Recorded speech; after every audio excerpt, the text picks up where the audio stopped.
Hi there, and welcome back to the History of Fleetwood Mac. I'm Anita.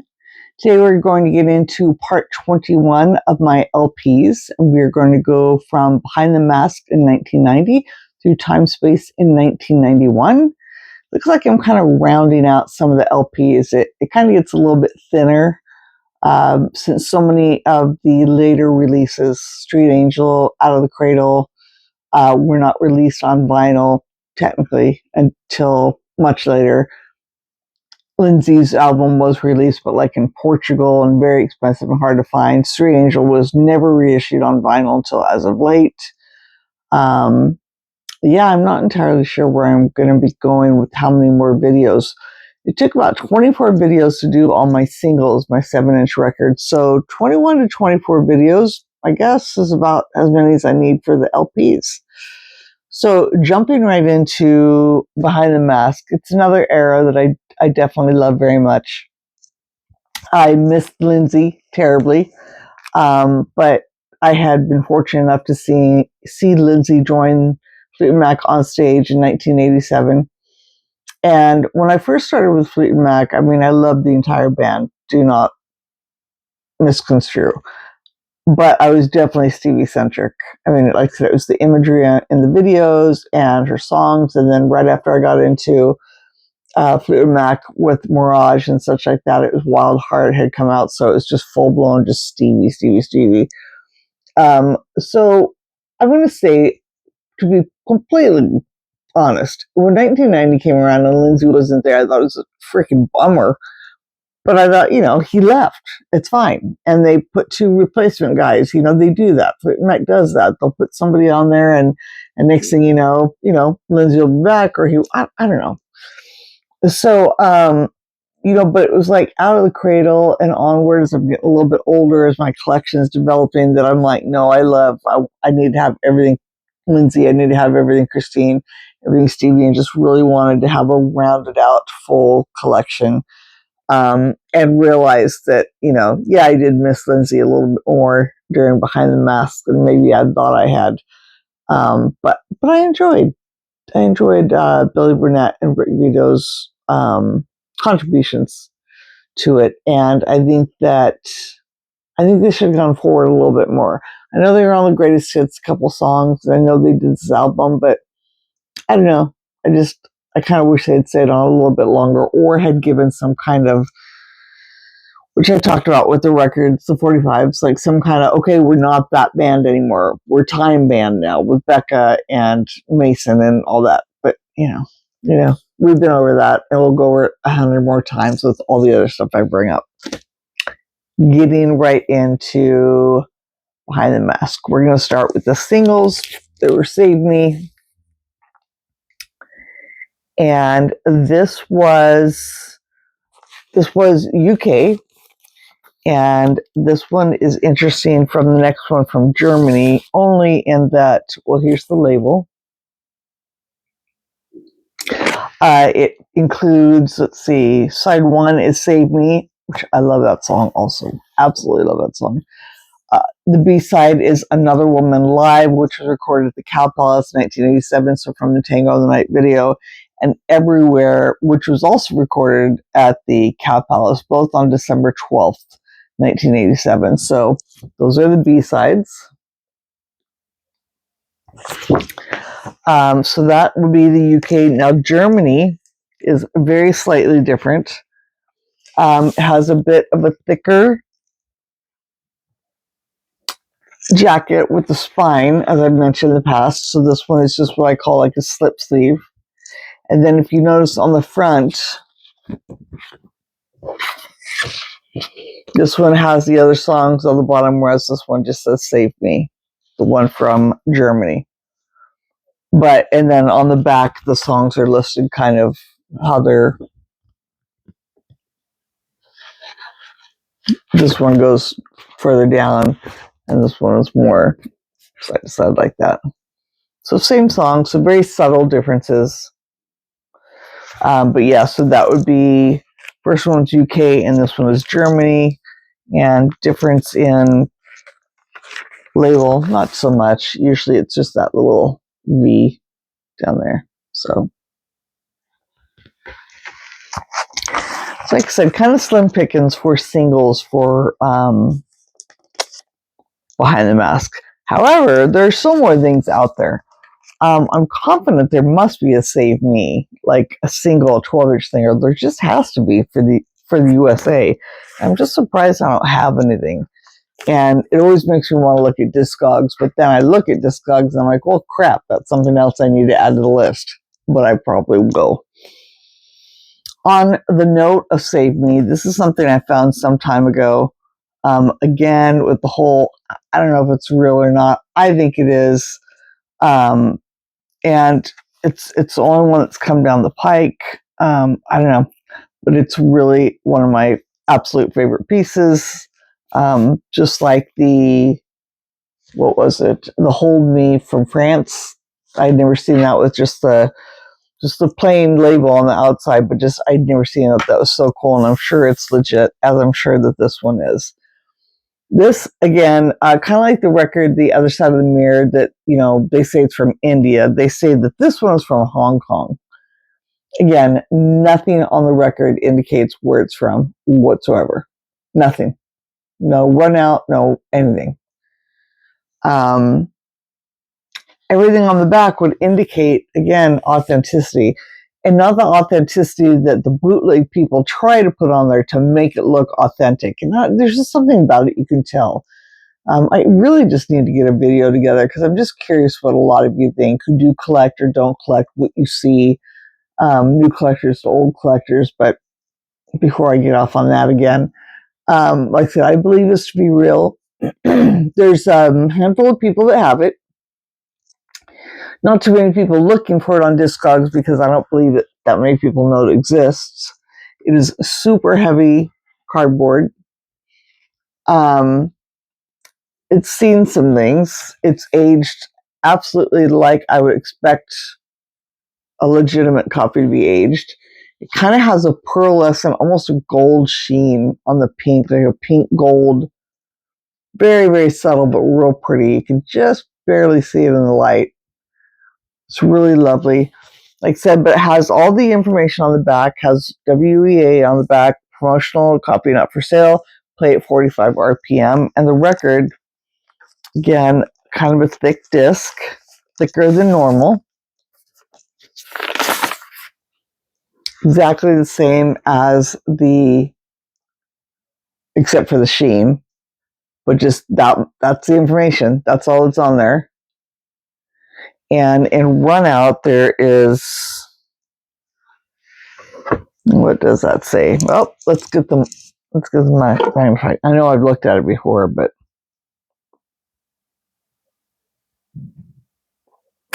Fleetwood Mac 12-inch single. That's everything that's in the run out. That's exactly what's in the run out. And then on the back, it is nothing. Completely nothing. No grooves, nothing. So I think this is pretty cool. This cost me a pretty penny at the time I had the money. It's because it was the only one I had seen, and again, it was before those pop-up kind of things that, I'm like, listen, something screwy is going on where people are, in my opinion, mass producing fake things. I didn't take this for a fake at all, and I got it right away. So that is definitely one of my highlights. I mean, this one for some reason is like one of my definitely top like 3. I love this record. I just think there's something really cool about it. I think because it's obscure, I don't think somebody would bootleg something from Behind the Mask. Maybe that's what it is. Even though Save Me was a pretty big hit, Behind the Mask has its fans and stuff like that. We definitely, the people that are copying stuff are definitely doing stuff for Rumors, Belladonna. They're keeping it low, like in that, popular pop culture centric interest. They're not doing very many random, something like that. Even Tango Night kind of goes out there a little bit, even though it's got plenty of hits, so it certainly still could be a fake. But this one, who'd go after that one single, make it one-sided? That's a lot of work for that. But next up, we have UK Sky's the Limit. UK back sticker says made in England, so I think the record says UK for Not that that matters. Where is the opening here? Is this sealed? This appears to be sealed. All right, then. This is sealed. There's no opening on it, so I'm not going to trade the record because I'm not opening it. Good to know. Sky's the Limit, Germany. I don't see much difference anyway from the... Actually, what's on here shows the tour information, and what is on the back of this one is just minus that.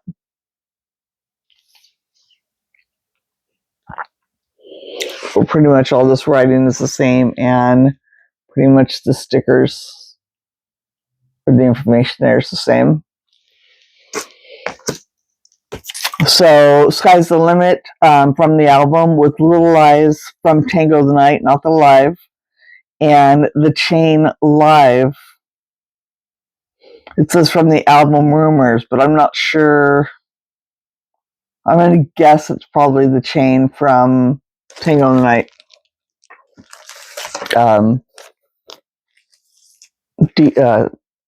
VHS, DVD, whatever. The live recording. That's what I'm going to guess. Lastly, we have a really unique one, again, in my opinion. Is the In the Back of My Mind UK paper sleeve. Just like I showed you on the 45s, I thought it was really unusual to release this as a single. I love it. I think it's really neat looking. I'm stoked that there's a 12-inch as well as a 7-inch because it's just really random. This has In the Back of My Mind, and then the B side has Little Lies live and The Chain live. And on here, does it say? It does not say, but again, I'm gonna guess that both of those are from the Tango the Night recordings. So that is it for singles from Behind the Mask. So then we get into the albums, which don't have that many. Surprised to have as many as I do. Start up with Behind the Mask USA, standard copy. Promotional. Again, promotional, just stamped on the jacket. Nothing on the media. Let's double check that, but pretty sure I'm right.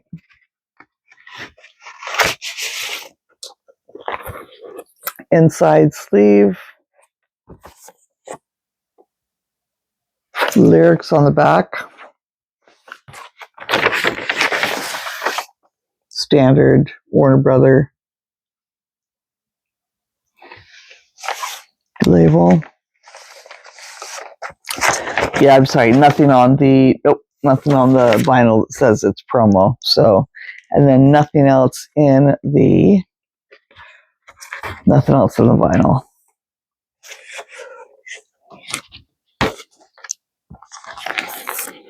This one is Columbia House, and it's different in the back in that it shows a little bit. It does actually say right here, Columbia House.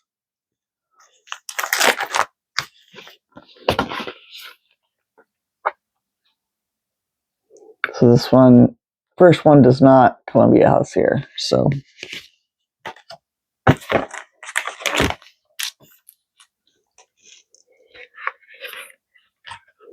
And nothing different about that. Let's see if the label's different. It is not. Same.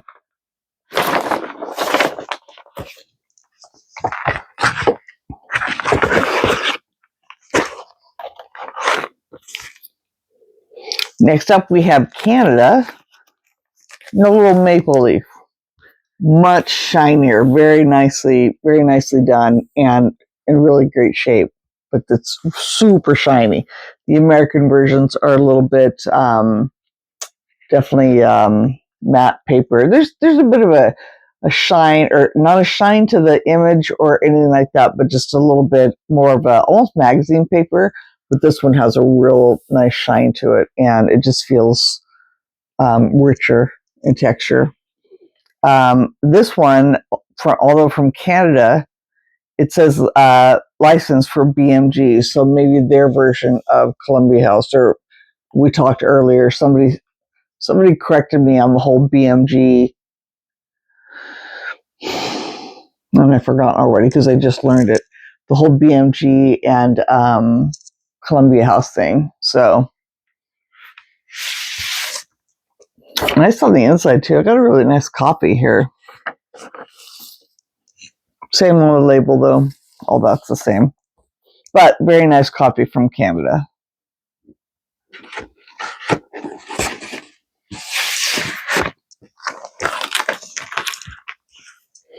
Going right into Timespace. Now, Timespace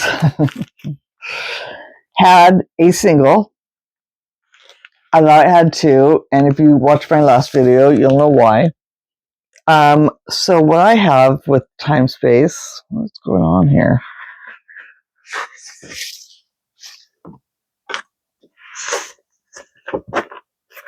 Excuse me, so much more. Is the I Can't Wait. That very interesting picture. I'll have to pull this out again when I pull out the press kit. Press kit's really lovely, but it has another picture from the session. Then I have some more in my scrapbooks, but yeah, this was just a lot going on. A lot of stuff when I first got it. It was just so cool. I just thought it was, yeah, I actually really like that picture. I wish there was more on the back. And this says England. I think, what did I say? The UK. Maybe I didn't say anything. It's supposed to come with 2 photographs, which I'll show in a second. This is the vinyl. It says again, made in England here, so this is the original paper. The single is I Can't Wait Timespace version, which was an entirely different version, which I do bring up on the 45s. And the B-side is I Can't Wait dub version, which can be found on the I Can't Wait US release that I showed on the 12-inch singles from that. And then Sleeping Angel, which it just says Sleeping Angel. Doesn't say where they took it from, if they redid it. I don't believe they did. I think it's just the Sleeping Angel version we know. So then the single came with 2 really lovely cards. It's very hard to find it with the cards inside intact. This is one of them.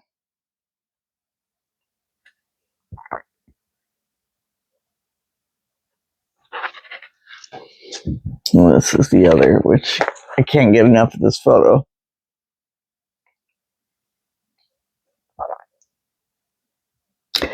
Now, is it just me, or is this one is different, right, from Other Side of the Mirror?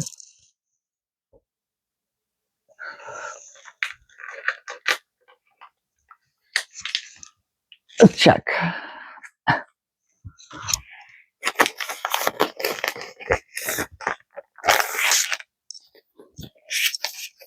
Just so I'm doing good on video time here.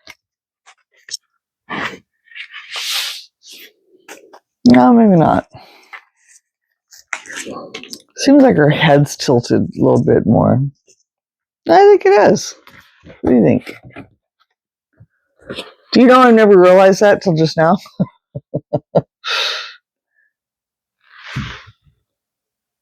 Not funny. It's just one of those things where I'm showing it. I'm like, you know what? Wait a minute. Is that exactly the same? I always thought that this is the same picture that was inside. There you go.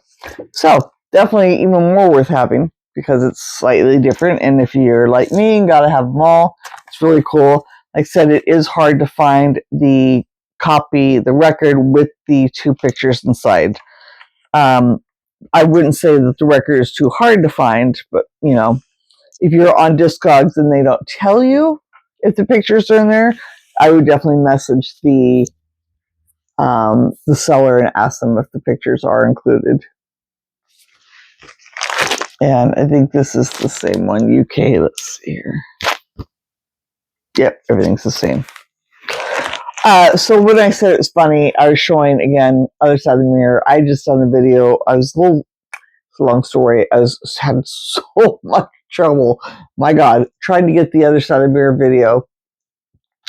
And then I had mentioned on the video that I have put a whole lot of trouble with Other Side of the Mirror, and then I've also put it with Timespace stuff. So, and then I thought, why is it here? It's really weird. It should go with Timespace. Then I was going through the records because I went through these a little bit early, and I have a copy in here. So I actually have 2 of these, but just for shits and giggles, I'm probably going to leave this with Timespace because I don't know why. Because the tour is called Whole Lot of Trouble Tour, I just sometimes when I'm filing in my head, I think that this goes with Timespace, but it is a single from Other Side of the Mirror, so it does not. But I have it in here, and I had it right underneath this copy here, so I thought that was just kind of funny. But no, we all learned our lesson. I'm learning even as I go on my videos with stuff I've had in my house for 30 years. But anyway, so that would be it for singles. So it sure does seem like there should be, again, it seems like there should be sometimes it's a bitch, or what is the other one? Yeah. Maybe I'm just thinking about that one. Love's a hard game to play. Maybe not, but it just seems like there should be a regular 12-inch version just with the single. Kind of like Tango of the Night had all those ones that I showed that was just Tango of the Night. Maybe not the remixes, I get that. But just the 12-inch single, I'm just really kind of surprised. I guess maybe because she's got enough in the prior stuff that I showed you that they just resend those out, or everything is digitalized. Timespace didn't even have a US release except for Columbia House. That was the only way it came out on vinyl in the USA, and that was limited edition. They didn't say it was limited edition, but that is the only way it came out. So if you weren't on it right away and got some vinyl copies from the US via Columbia House, you were SOL. It did come out in the UK, and it took a while to come back to the States, which is how I found it. So then later I found a Columbia House version, but a lot of people did not get Timespace on vinyl pretty much ever because it was released on cassette and CD was certainly more of the times, which is also maybe why there isn't so many 12-inch singles in advance of Timespace. This is a Columbia House one. And if you can see on the fancy little font, Columbia House there.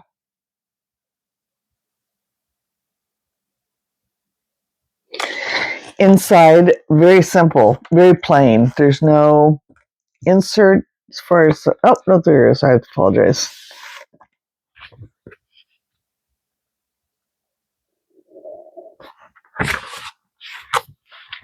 Love this stuff here.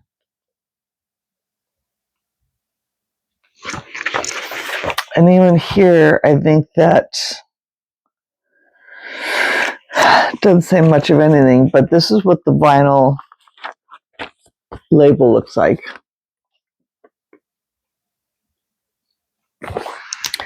Then when we go into the UK, so this is funny. This is exactly how I got it. There's this cool little record store in Santa Cruz. The guy was pretty nice to me. Most record store people are a little scruffy, a little weird, like I would be now. Absolutely. But let me know if when you were younger, if you just found those, little, usually men, and I'm not picking on men, I'm just saying usually record store owners were men, and they just always had it kind of, it's just on the verge of being skeezy inside those places, kind of low lit. They always had random music that, you think you're pretty hip with your stuff, but they're playing stuff you've never heard of before. And they always take a while to get to like you. They just, if you keep coming in, giving them money and be nice to them, they'll start hooking you up. But this one guy was pretty nice right off the bat. I was going in pretty young, and I just remember he called me Joan all the time. He said I look like Joan Baez. I know this much about Joan. I never thought I don't think I look like anybody. But I'm like, okay, I mean, whatever. I think it's a compliment. And he knew I liked Stevie Nicks stuff and was always looking for stuff there. And I flipped through and I found, and this is exactly, this sticker is so old, no US. This is how much it was. And you can kind of tell the age of the, this little piece, $16, and it came out in the US, 1/5/92. I forget when Timespace came out at all, but I imagine that this, was a little behind because usually vinyl releases aren't on the same day usually as US releases. But I popped it on my eyes went and I pulled it out. And he's like, oh man, I'm so sorry. He's like, yeah, this came out. And then starts telling me that there's no US font on that. And I didn't know the whole Columbia House thing, but he says, yeah, that's pretty cool. I have another copy here. He didn't specifically say he held it for me, but I think he did, which is pretty nice. I remember $16 was just like in my booty that I just did not have $16, but I had him hold it. And I came back like in a day, to get it. It just, that was like 2.5, 3 hours wages or something for all this. I don't know, minimum wage in 1992 would have been what, like maybe $7 if we're lucky. So anyway, big deal though, huge deal. And what's funnier still is, like I said, I've had this copy forever. And I remember in 1994, 95, wanting to hear Edge of 17 with somebody, and I dropped the needle on it, and there's a big skip in it now. But it's still, I haven't tried it on a newer record player, but God, it just killed me. But that was the label for the UK one, a little bit fancier, EMI, the nice little font here and such. Still has the beautiful internal sleeve, which isn't much different, if at all.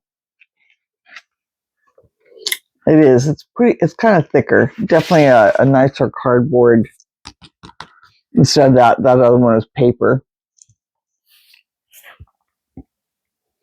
But still the same setup and everything like that. And, oh, that's funny.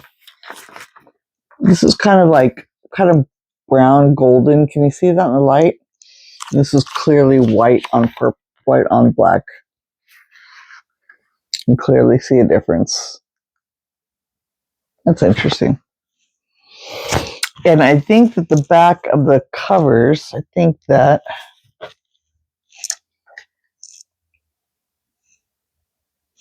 not really much difference. The only thing I can see is that there's the, this says Columbia House here. Obviously this doesn't. This has a little Made in England sticker. Obviously the US is the US. So that is that for the England one. Now these get kind of fun here. I've been really fortunate to find these. The next up one I have is from Colombia, which I thought was really cool. It seems it came out in a lot of other countries. So this one is out of Colombia, and I've noticed that a couple of them, I think I have one more that has rounded edges like this. A very shiny, unique, very different kind of cardboard. I can't really explain it. Kind of a little bit lighter in color. Maybe it's more distressed. Everything about it has everything. This kind of looks almost Xeroxed.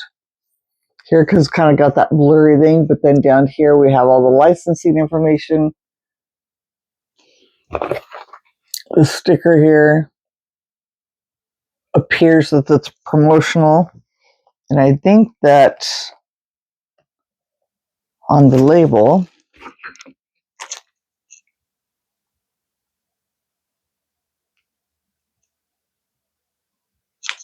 I can't really tell if that says anything.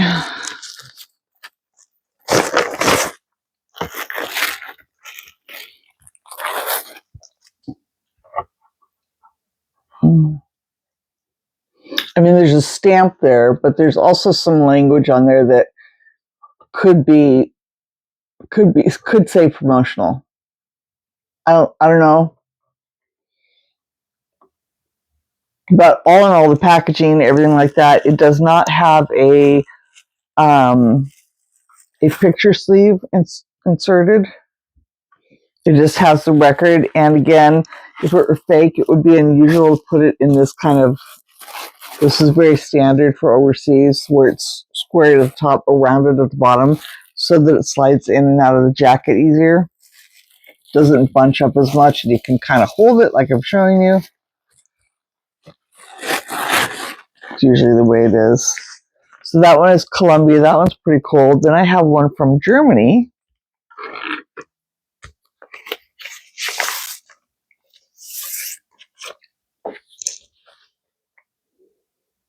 It's about the same on that one. Has a small kind of like a mark on purpose there. It says EMI actually. Just make that out. This is very texture paper. This is really nice. This has a real nice, almost a vellum flavor to it. Flavor, you know what I mean? Texture. It's kind of got that brown gold ink as well. I don't even know if you can hear, but it's very different. Very nice paper.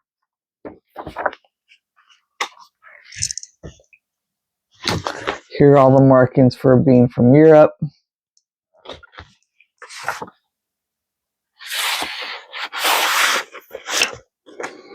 And the label.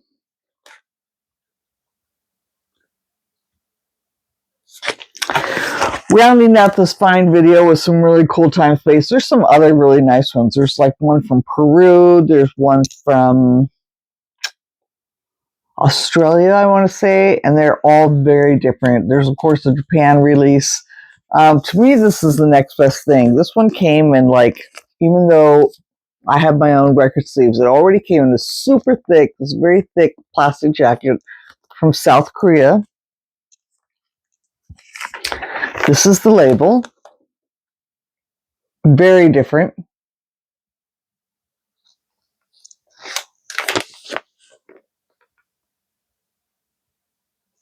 Very clearly accurate. Definitely not, I would, again, definitely not say bootleg. Where's that go here? Oh, it has like it's, you know how you used to wrap your books in school? It's wrapped like that around the cardboard. Now, I don't know if whoever owned it did that or if it came like that, but it is like super kept. Like it is nicely, very nicely done. Has the insert with the kind of brown. Let's see down here if it says anything different.